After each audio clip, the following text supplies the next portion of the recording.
Hi, I'm Heather Strotter, and this is A Place of Yes. In each episode, we have honest conversations about grief, the messy parts, the unexpected moments, and the ways we begin to heal. Through heartfelt stories and expert advice, my hope is to offer you comfort, connection, and a reminder that you don't have to navigate this alone. This is a story we've explored from a few angles, but never the father's. Today, I'm sitting with Chuck Allen, Liv's dad, to hear how grief looks from his seat, the late-night TV moment that steadied his faith, the car rides where he still talks to her, and the love you the mostest that closes every day. We also talk about why he and Melissa built the Like Liv Foundation to care for the whole family, especially siblings, so no one is left out of the conversation, the way dads so often are. It's grounded, tender, and quietly fierce, and I'm grateful to share his view. So I'm sitting here with Chuck Allen, and in many ways, this has been, in my opinion, a long time coming. I have been wanting to have you on the show for quite some time. And I feel weird saying that, right? Because the reason we're on the show is because of horrible loss. And so Chuck is the father of Olivia Allen. And I have talked to your wife, Melissa, a couple times. I've talked to your daughter, Sophia, a couple times. I've talked to Liv's best friend, Aubrey Ide. And I'm just so grateful for you for being on the show. And sharing your perspective, because I think the father's perspective is so important and it's so often overlooked. So I'm grateful for you being Well, here. thanks for having me. I'm happy to be here. Before we dig in and talk about all the things, I kind of like to start a little lighter. So, as you know, the show is called A Place of Yes. And is there anything that you have done lately where you have said yes and have been happy about it? Oh, boy, I did recently have lunch with Jeff Brisbane. Okay. And that's one of those things where, you're texting or calling, hey, yeah, we got to get together. But we made it a point to say yes and follow through with it. That's perfect. I mean, that's exactly those things because we always make plans. And I do think the one thing out of grief, and I'm terrible at it because I still don't do it as well, but tomorrow's not promised. So it's important to make time for those things. Let's start with talking about Liv. Can you tell me about her from your perspective? I knew her, I've heard it from others, but I would love to hear you talk about her. So some of the things that I valued most about Liv or admired were she wanted to be a pleaser to us. Um, she was big on goals and but it was very important to her to just do things to please us, spend time with us, at her accomplishments both on athletically and, academically. She was just a pleaser, and the amount of time she was willing to spend with us, to me, was special because this, whole situation is kinda, made me of a mindset that every day may just be predetermined, and maybe she was that way because we were only gonna have her for the time we had her. So It's that to me. So I, for the audience, I always do a pre-survey and you had filled yours out and you had written that. You said, since losing, and I'm paraphrasing, but like since losing Liv, you started thinking about if things are predetermined, like if everything is already set. And since I read what you wrote, I have been thinking about that. I have because I have gone back and forth, right? Like there's part of me that's like, it is predetermined. We're here doing our thing. And then there's a part of me that totally says, no, how can that be? Like, how can everything be like, I just can't wrap my head around if that makes sense. Did you think that before, or is I that just didn't, and I'm kind of the mindset currently that that's the way it is, and, you know, it almost gives I'm getting older, you start thinking even about your own mortality and stuff like that, and I don't really have anything negative now about if I were to pass tomorrow. I mean, yes, I would be sad for Sophia and Melissa and my family, but, um, either I'm gonna see Liv sooner or I'm not, and I'm not gonna know the difference if I don't, so, it kinda is kinda liberating in a way. There's a piece too, and you mentioned this, and I wasn't even gonna go here quite yet, but I think you opened it up. That idea when you lose a child, that you become more comfortable with your own mortality because if it's true, right? If it's true that we're all gonna be reunited with those we lost, it is such a like, I have chills right now thinking about it, right? It's such an exciting you're almost excited for it. There's no there's no doubt, and it's kinda the same with, religion and how people, you whether you believe or there's no downside to believing. I mean, Yeah. There is no downside. there's positive in seeing, positive in believing that there's something more, and if there isn't, it's irrelevant, so I was speaking actually with a guest or another guest earlier today and was talking about the idea that, this belief that there's like a welcoming committee, right? Like, and I believe that. And I don't know how much I believed it before. I think part of it, not necessarily religious, but I kind of, when I was young and my grandparents died, or, it was kind of this whole idea that like, oh, okay, they're gonna wait for you, or, something like that. But I do find comfort in that. I find comfort in, Melissa and I have talked about it, like, Liv and Jakey are kind of the same age or close, like, maybe they're up there raising hell, who knows? Like, I find comfort in the idea that our people who are no longer with us here could be together. I'm hoping that's the case. I mean, my father adored Olivia, and we lost him in 2020, so I'm hoping that they're spending as much time as possible together now. It's beautiful to think of it that way. One of the things I really wanted to talk with you specifically about, um, and we've talked on this show a lot about Liv and the impact she's had, but one of the things that I felt personally, when I lost Jake and I'm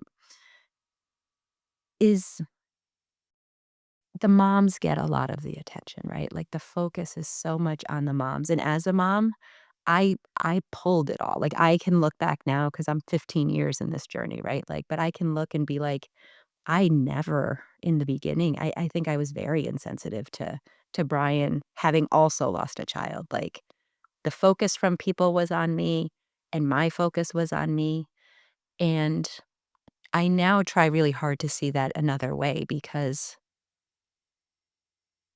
you've lost your daughter too, and in some ways, I'm not saying it's worse, but, like, it's kinda twofold because you lost your daughter, but then you're sort of supposed to be strong. How does that That is, a stereotype or the norm of society, but, um, I didn't feel bad about the attention that people give to Melissa and Sophia because, um, w like, I feel like Liv and I were super close, and as close as any, father-daughter could be, but what her and Melissa had was really something special, and I recognize it and appreciate it, and, it's not a matter of whether, "Oh, I think she loved her more," or something, but it's just it was different. They had something very special, and, so for her to get the attention in Sophia is alright with me, but, yeah, the dads, they definitely don't get the same amount of how you doing?" And, people ask me, "How's Melissa holding up?" They don't the same as Sophia was expressing to you, and that's okay with me. Um, but it's gotta feel a little, like, alone or isolating or and I don't know, but I try to be a little bit more cognizant of all of this now because for many years I was not. Like, for many years, I was kind of like, I lost my kid, F the world. Like, you know what I mean? I did not care about other people's emotions through it, and I don't not to say I was cold, but, like, it's hard to get out of your own headspace, and it's only honestly through this show a little bit that Brian and I have talked about it, and he has shared some of his feelings, so years went by, and I just try to be really because there's for this is gonna be a stupid statement, but for all of us in this journey, there's 2, right? Like, there's the mom and the dad, and I just feel like your guys' journey has been neglected, and I just don't always think that's fair. I mean, you're probably right. There's probably no doubt about it, but,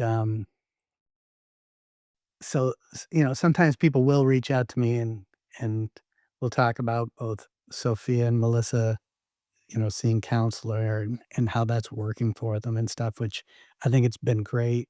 I think, m Sophia has not shown any effects, but I think it's even she realizes how important it is. But Melissa, I can see the progress being made, so I'm so happy for that. And people do say, well, I have been fortunate. They'll say, "Well, what about you then?" As an after part of the conversation. And I'm not seeing any counseling, and I'm not opposed to it, and I think it's great and stuff. But I just kind of feel like I'm where I'm supposed to be, and I could be totally wrong, but for now, I feel like I'm where I'm supposed to be, and All we can do on this journey, right, is trust our own feelings about ourselves and about how we're moving forward. And what I've learned sort of the hard way is that, or not the hard way, but how I've just learned is there is no right or wrong, right? Like it's the world can make you feel like you have to do things a certain way. And the way Melissa grieves can be totally different than the way that you grieve. I think that that's important. And I think it's even harder for men sometimes. And I could be wrong, but like I don't think twice about, like, reaching out to anybody, right? Like, of just being, "I'm thinking of you," or, like and because I know I know the impact that has on me when there's a date or if someone just lets me know they're thinking of Jake, so I have no issue doing that. I know it's harder for Brian to do it, like, he'll sometimes say to me, like, "Oh, should I send this? Is this okay to send?" And I think that's sort of the, like, male-female thing too. it was nice getting the email, like, when you emailed me yesterday or I'm sorry, 2 days ago now. It was a year and a half that officially that Liv had been gone, and it was nice that you reached out, and there wasn't really many people that realized that's the day. Um, and what's funny is Liv would always celebrate half things too. She was so into celebrations, so half birthdays were a big deal, halfway to Christmas would be a bit so that was nice when I got that note from you. It made me think of Liv. Um, That's funny. I was when I was younger, I was obsessed with a half birthday because my birthday's in January. January 3rd. So I always felt like, there was like Christmas holiday and then New Year's. And by the time my birthday came, it was like the day I went back to school. Like so I was always like, no, my half birthday is like the thing. So it's kind of funny. but yeah, yeah, Liv is big on all of that, and, she would have birthday month and stuff, so So you referenced this, and this wasn't even on my thing to talk about, but I always think this is interesting. I think when people have loss, right, there's the people who are 100% into grief counseling or therapy, and then there's people who kind of do it on their own. And I'm a do it on your own kind of girl, have always been. And I don't know that that is correct, but it's how I did it. And then it's interesting, like there's other people who just benefit so much from it. Um, and you're not in it either. Like, is there a if someone said to me, "Hey, you're not right," or "I'm noticing this about you," then I would listen and try to take the necessary steps. And like I told you, I spend a lot of time by myself driving, and I'll have a lot of conversations with Liv. I might seem crazy to some people, but I'll talk to her quite a bit. And if I don't feel that I've been sad enough recently, I've got my go-tos that will turn the fountains on, and if I feel like I haven't been sad enough, if it in the right amount of time or space, I think I'm alright, but, people gotta do whatever works. If someone tells me that I'm screwing up, then I'll listen and try to adjust. when you wrote about being in the car and talking to her, it made me really happy because I think it's funny, like I think people don't always understand death is forever, right? And it's just to me, communicating with our people keeps them front of mind. I still say goodnight to her every night the same way that we did. We had a little routine that we did, and I still go through that in my head, so I think it's so important because I do believe wholeheartedly that they are with us, one form or the other. I don't sometimes it changes what I think. But she Like, she knows that you still like, I just think it's real. Like, those conversations are real to me anyways, and I think and keeping them front of mind and keeping them in our lives, in our routines. Sometimes I get worried that I have it's interesting. So the other thing I wanna talk about is when you said, like, "I'm not feeling sad enough," because I struggle with that sometimes, like, it's been 15 years, so sometimes I go about my day and I don't think about Jake, or I am I'm just living my life, Right. and that can make me feel sad, right? Or I can get into, like, a secret competition with, like, Brian, because Brian has his relationship with Jake, and he's a little bit more, like I don't wanna say consistent, but, like, can be more consistent. Sometimes because I talk on the podcast and I write articles and I run the foundation, it's not like the business of Jake, but it's like it's different, Sure. and I just think it's interesting the hoops we put ourselves through, right? It's like the loss isn't enough, but we have to make sure we're sad enough or, like, grieving enough or talking enough, or I don't know, it's It children the loss of a child is just so different. Like, I was super close with my father, but there could be a week or 2 and he doesn't come into my mind, and that might be, come across as bad, No. but there's not a and we're still a lot fresher than you, obviously, with Jake, but, and the little wristband reminds me too if not dedicating enough mind time to her. I love that you have that Live Like Live. So, um, Brian, since he's passed so we have the Jake's Help from Heaven, like, little red bands. I don't wear one, um, but he wears it until it absolutely crumbles off, like, it breaks off, and then he puts another one on. I don't know what he's on, his 3rd or 4th or whatever, but wears them nonstop. And now, since Ethan's been in college, he's doing the same thing. He has it, and his girlfriend wears one. Like, they're just little we have to find our little ways. You need a distraction, it's right there. No, I think it's beautiful. Does so when you talk to her, like, let's sticking with the kind of car routine, um, or your good night routine, or any of your sort of routines that you have, do you feel, do you get signs like that she's listening? I get a lot, and I know your mind wants to make those appear, but I've got a couple really odd ones, but, sometimes I'll just get in the car and I'll say, "Come on, Liv, talk to me," and I'll just hit a station, and, every now and then it will be I know it's random chance, but it'll be a song that we shared together or something or have a great memory about, so a lot of little things that I do or feel like she's there. That she's there. So you said you have some odd ones. Tell me an odd one. It'll take a few minutes. It's okay. I love this stuff. So, I never was a solid watcher of, um, the Big Bang Theory. Oh, okay, yeah, yeah, yeah. Little, what's it called? Little, S the no star of the show. Sheldon. Shut Young Sheldon. Yeah, yeah, yeah. So, I tend to fall asleep, with the television on, and I woke up didn't go to bed watching that show, but I woke up, like, 1 in the morning, and that show is on. And the subject was, I'm not sure how familiar you are with the show, but the mom is very religious, and the town, a little girl had passed away in the town, and it was really testing the mother's faith. So you wake up in the middle of the night and this is what's up. That's crazy enough, Yeah. just that part of it. But so, and obviously Sheldon isn't religious, doesn't believe, and so he doesn't really know how to help his mother. But the point of the show was he's sitting down with the mother having a conversation and trying to help her. And he says, "Well, listen," he goes, "Do you realize that if gravity was even a tenth of a percent different, that human life couldn't exist? So there has to be something greater that," Yes. he goes, "is not that foreign to me, even though I don't believe like you believe." But he says, "Something had to make it that accurate." And it really hit home, it was about a little girl, and then, it was about because losing a child is really can really test your faith. I mean, Because it's not how it's supposed to be. extremely, difficult to keep believing or, it's just tests it.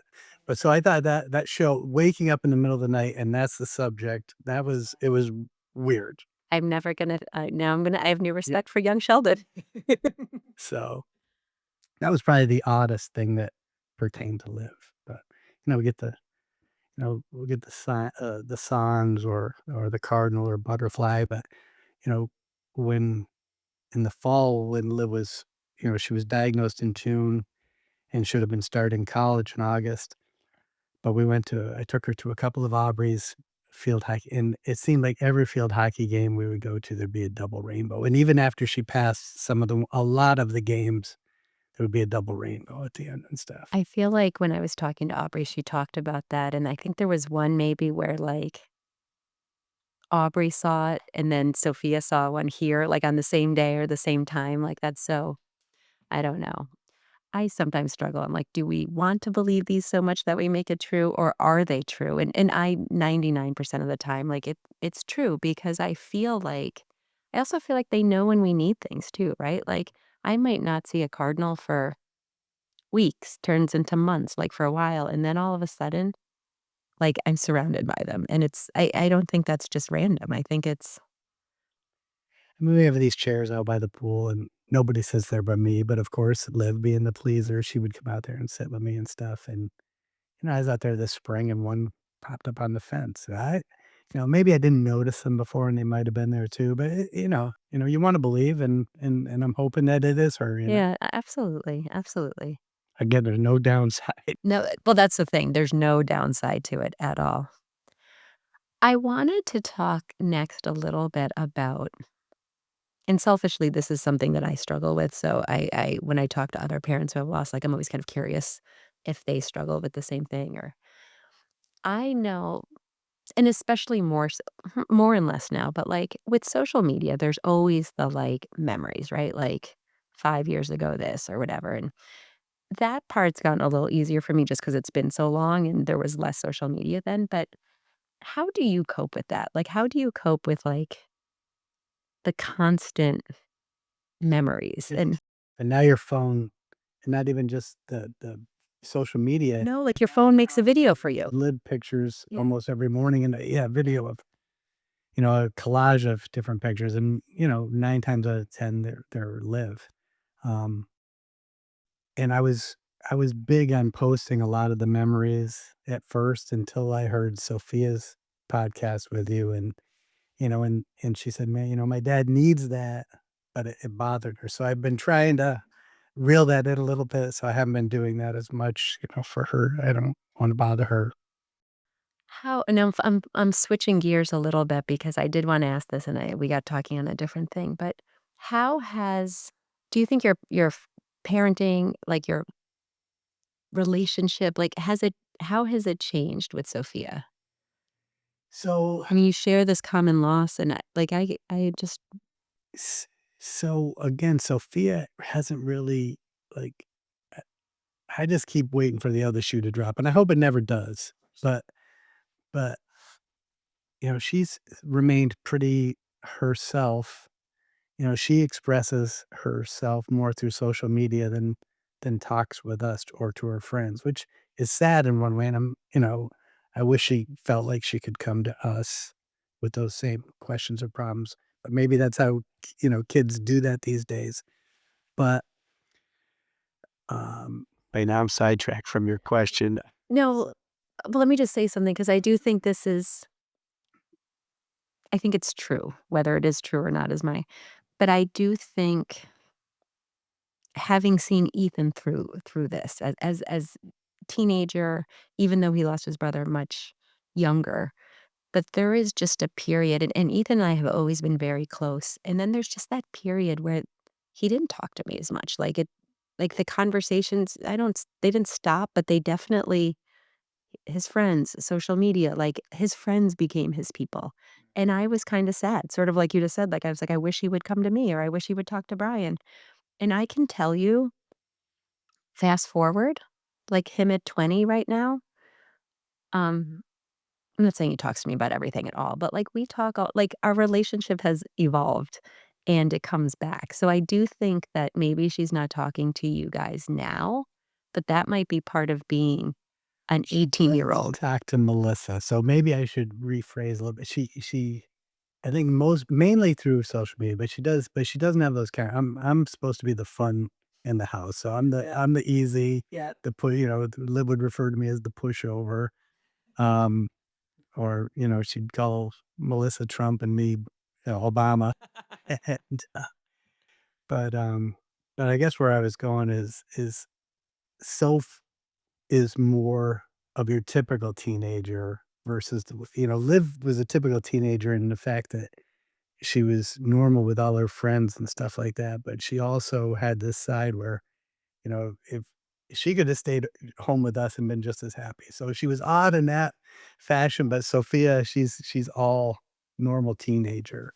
So I'm happy about that, but I don't necessarily think our relationship has changed, but this being her senior year and with, you know, Liv's thing was a week or 2 weeks before I graduation. remember that, yeah. And at that point, her biggest goal was just to walk across that stage. And then the day before, she had a stroke. So all these things now that first of all, it's the last time we're going through any of these high school moments. We're down to the last half dozen field hockey games and stuff like that. But there is a nervousness for Melissa and I. Oh, the dread of what if something else happens. We can't let anything happen to Sophia. So that's there, you know, holding back the joy a little bit, I guess, of her senior year. The one thing I do wish I could take away and is that because I feel like that, like, what if something happens? I wish I could say that I have mastered that. And it's so to me, it's the hard other than the obvious hardness of losing a child, it has been the hardest continuous struggle of how to balance that, right? Because and I've said it before, like, you're living through the worst thing. How I I don't know how you would do it a second time. Like, and I know people do. Like, I know tragedies happen and things happen in life and maybe things are predetermined. Like, who knows, right? But to me, it's the thing when I am like I'm not an overly anxious worrier or any of those things, but it's the thing at 2 a.m. if I can't sleep, like I am worried about Ethan, even when there's no reason, even when he's doing great, even when I'm just like, he's going to the Bills Patriots game next weekend, and I'm nervous because he's a Patriots fan, and I'm like, don't egg on Bills fans, Right, like, right. I just worry. So I do, Yeah, I don't think that's going to go away. You know, and it's a different worry than the way you worry about your kids before this, I think. for sure. I mean, I would have never in a million years. Liv was so athletic, so healthy, but yeah, it's just a shocker, and and then we were talking about a little earlier, the memes and stuff that you get with the pediatric cancer month, for September. I mean, the numbers are just staggering, and now that we're doing the Like Liv Foundation, and every week we're getting updated as to how many new kids are admitted and stuff locally, and it's just scary, you know? That's a great segue, though. So can you talk a little bit about the Live Like Live Foundation? Talk a little bit about Live Like Live, because I love that. I'm not gonna name organization by name, but, there was an organization that, sets up stuff for terminally ill kids and their families, and it probably does a lot of great things. When the child passes before, whatever was they were going to do happens, you just get a "I'm sorry" letter, and Melissa really thought that, that gift would have been important for Sophia and and us as a family. So that really is where our focus is on the, the sick child as well, but what the family's going through and the other siblings because, you know, and Ethan went through this too. They lost so much of a true high school experience with COVID and stuff, and, so Sophia went through that and watching her sister so sick and, and basically it was just Sophia and I for 9 months, and she understood and was great about it and stuff, but it had to be hard, and, so basically Live Like Live wants to focus on the siblings and the family and the sick child as well. So, just trying to do nice things for the families and get their mind off of it for for a short period of time if possible. I think it's so important, and I don't talk about this a ton because it was a lifetime ago, but when we were back in the hospital for that 117 days when Jake was really, really sick, we like, Brian never left the, hospital. Like, I mean, he left occasionally to, like, take Ethan for ice cream or something, but, like, he spent every night at the hospital, and I spent every night with Ethan in a hotel room, and then, we'd go in the morning, and we had this very elaborate, like, because we had lived in Boston right before we had moved to Saratoga, so we had friends, and he was I dropped Ethan at a daycare so that I could be there, like, this whole thing. But when you are literally living in a hospital, as you know, whether you're the one living there or you're the one home with the sibling or at the hotel in my case, like, your life is so disjointed. And I remember we had, I don't know if it was like the child or the family life specialist or whoever that was at the hospital occasionally would come in and would be like, "Here is a gift certificate to this restaurant. We are gonna have so and so stay with Jake. You guys are gonna go. Here's the taxi fare. Here is the gift certificate." And at first we were like, no, no, no, no, no, we can't do this. If we wanted to do that, we can take ourselves out to dinner. We didn't need it, but we needed it. And once we gave into that, it helped us, right? Like, it helped us remember that we were married. It, like, helped us take Ethan out to, like, go to do something. Those small things, they seem unless you're in it, you don't know. Because the whole yes, of course, it's about the sick child, but it is also about the family unit that is so blown up, right? Like, it just even before the death, but just in that time. So to be offering these kindnesses and to be offering, like I remember Sophia talking about it once, and she's like, "I don't just wanna give them, like, the leftovers that are in the closet. I wanna give, like, them really nice." She goes and gets Yeah, good, nice stuff, yeah. The teenage girls, I mean, we do it for all ages, but the yeah. teenage she is so into getting the good stuff. No, and I just it's so important because you're literally in those when you're in the hospital, right? You're literally fighting for your life, like, and for your loved one's life, and it's hard to keep it perspective, so I think what you're doing is great. Now where did and I know that Live Like Live, did she say that, or how did that start? Like, I know she fought with a smile, but, like, where did I think maybe she came up with it. I'd have to double check with Melissa, but I believe, she Liv was very into herself and, um, but, the kind is biggest heart you but I don't mean to put her in a bad at all, but she was proud of how hard she fought. I mean, I'm sure she did. I never once saw her break down feeling sorry for herself, and I couldn't believe that because I don't think I could be the same. Um, and, even when it got dark, she just, she loved her doctor who, great, great person, and we're still staying very close with. She just said, "Just, find me, keep me just, keep me alive until and get me in a new trial." I mean, she just was her strength was just unbelievable. So, but I don't know where Live Like Live she came up with the fight with a smile, but, I'll have to double check. I'll have to defer to Mel maybe she came up with it herself. I think she did, but It's interesting, and we talked about this in kind of different ways, but in a sort of a more direct way. Each of you are, like, grieving in your own way, right? Like, and that's just it's life goes on, and every day is a new day, and I think about, like, how now that you've been on the show and other people have been on the show, like, how this is kind of a two-part question. One is what do you find most helpful from people or from things? And then the second part of that question would be, like, what advice would you give to people, right? Like, both people who have lost, who are early, even, earlier than you, or people who are, like, I don't know what to do for my friends because I think that is Um, yeah, I think, so the biggest thing is when you have a sick child is people don't know what to say.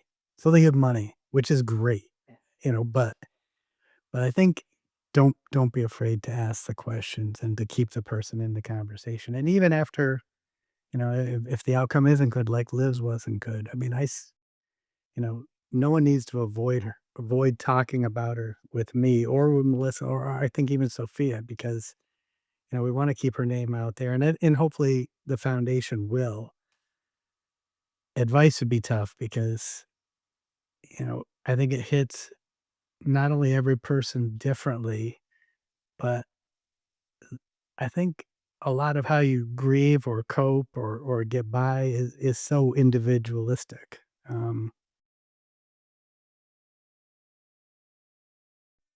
I think you stumble along and just find it. I don't know if there's a recipe because like I was saying, watch some of your things and they're a blur to me. If you were to question me about them, I don't know how many questions I could answer. But like I said, I'd pick up one thing that I never thought about it like that. Or well, I think it's why these conversations are important, right? Because it's not so much everyone's story, but it's that we are a community of people who are experiencing a huge loss. And it can be like it really can be anything, you know. I for so long felt like child loss was, you know, if there was a hierarchy, we were at the top. I still kind of think that. I would agree with that. Yeah. But I have learned to see that other people suffer and have loss and feel strongly about things as well. That's one thing that has come up a couple times in our household, and it's hard when you've suffered such a loss. It would be very easy for stuff that's going on in other people's lives to maybe diminish it a little bit. But I think it's so important to not, you have to fight through and not diminish it because their suffering is just as important, and at their point where they're at is just as great, to them.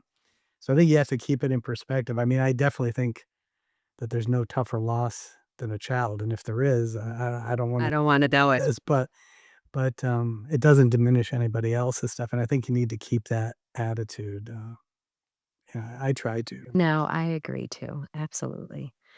I'm curious, like we talked about in the beginning, like your whole family has been on this show. Has this show, um, I wonder sometimes, because I feel like some of our most popular episodes have been about Liv, right? Like, 'cause it's just, I think it's a story, and you could probably speak to this better than I am, but it's a story that impacts so many, like not just our community here in Saratoga Springs, but Took off, it kinda. took off. It didn't go, viral per se, but she had an impact. I mean, the amount of the amount of people that came to pay their respects to Liv when she passed, I was just blown away, and, but even people nationwide, like, USA Field Hockey made a video and sent it, like and then, locally, Joe Girard,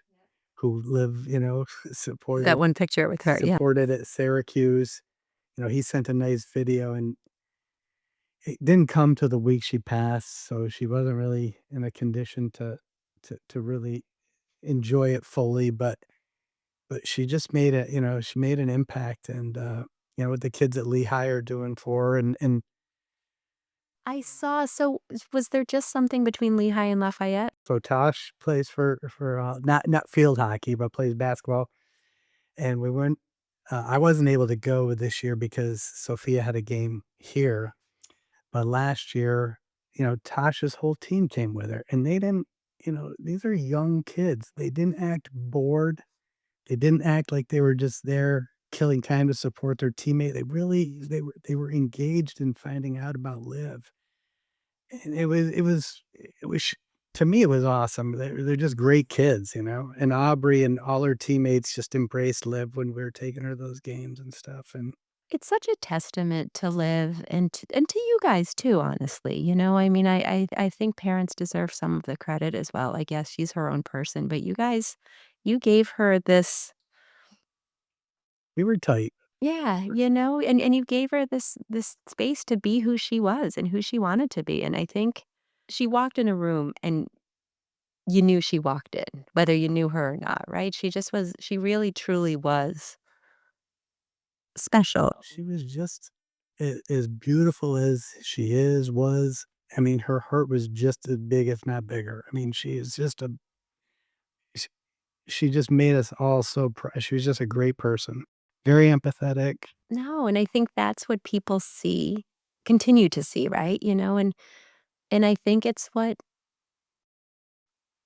surprise and surprise is not the right word, but what like I remember, and I think I've said this in previous shows, but when it was clear that it was coming to the end, I remember saying to Ethan, and he was like, "Wait, what?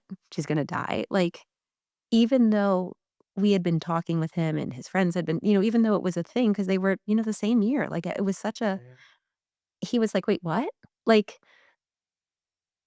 it's just she never let on, and she just fought so tough, and obviously that's very different when you are the parents in that, but I just think there's such a testament to all of you for all of it, and it doesn't surprise me, like, I can tell you that just from the show, we have you know, yes, there's people that listen to the show and stuff, but people listen to your episodes, and we have a few, things on my Instagram that have had, like, close to 2,000,000 views. I mean, it's she's She she has something still to and she has something to give still, and I think, I think I think Sophia and Aubrey also will take Live Like Live, and I don't think it's gonna go away, and I hope that Sophia's kids carry it on, and, but I think they'll do great things with it. I'm hoping it can become huge. I 100% and I think it's kind of a beautiful way to wrap this up because I do think I like the way you just said that, like, she's still doing something, right? Like, she really is, and I think that's probably intentional, right? Like, that's like, she was such a caring, kind person here, and she's going to continue to be that, and she's blazing her own way of how she's making a difference, and I think She was a big motivator for her friend Hunter, which I think you've heard about, and, he's had a very tough go of it, but he seems to be on a great track right now and stuff. But at the time of first, interacting with Liv, he wasn't doing so well, and he really, in a way, he was having a tough time advocating for himself or getting motivated, and she had a profound effect on him and got him going in the right direction, which, in her own situation, it's just, to me, it's unbelievable. I mean, she's just a great kid. if you could if you could say, like, one thing to her, what would you say? And I know you talk to her all the time, so that's I'd have to give her a "love you the mostest," because it would be a contest who could get it out first every night, so that's our that's our nighttime conversation, so Chuck, I'm so grateful for you. I know it's difficult and it's not in your comfort zone to have done this. it wasn't, but I mean, I'm so grateful for the conversations that you have with our family, and not that I didn't wanna do it either, it is out of my comfort zone, but I do feel it's an important message, and I don't know if my message is necessarily important, but I think what you're doing is great. No, I appreciate you being here, and I do think your message is important because I think and we talked about it, right? Everybody grieves differently, and people are going to connect to different people, and some I think there's gonna be a listener out there that is going to feel seen because you shared your story and you shared how it is for you, so thank you for doing Well, that. thanks for having me. Thank you. Thank you for listening to A Place of Yes. I hope today's conversation brought you comfort, connection, maybe even a little bit of hope. If it did, I'd love for you to subscribe and share this episode with someone who might need it too. See you next time on A Place of Yes.